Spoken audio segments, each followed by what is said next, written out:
Una decisione da prendere in pochi secondi nel tentativo di salvare la vita al figlio, e Federica, che vive in provincia di Vicenza, ha fatto la scelta giusta, salvando la vita al suo bimbo di 11 anni, e oggi può ringraziare l'ULSS 4 e il medico che hanno organizzato quel corso di primo soccorso. Qualche giorno fa era in un ristorante giapponese, improvvisamente il ragazzo smette di respirare perché un'alga si era incastrata in gola e stringe forte il braccio della mamma, che capisce tutto.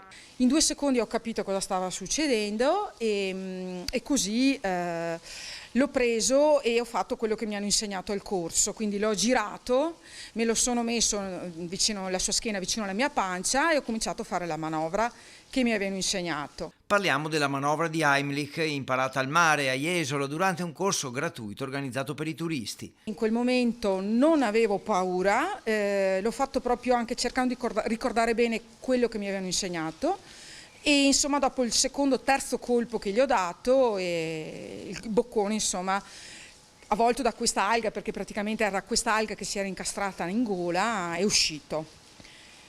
Poi insomma il coraggio è venuto meno e mi sono seduta e non riuscivo più a alzarmi. Un corso professionale, anche se svolto in spiaggia, organizzato dall'ULSS 4 con grande lungimiranza. Tutti esperti del settore, e è durato circa un'ora e mezza, 2.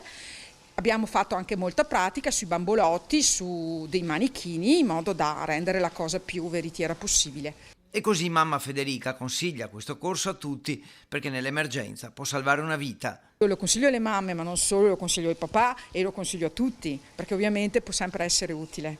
Immediato il pensiero al medico dell'ULSS 4, che era stato istruttore al corso. L'ho ringraziato spiegando un attimino cosa era successo. È stato molto contento, perché ovviamente contento perché essere utili penso che per un medico sia tanto.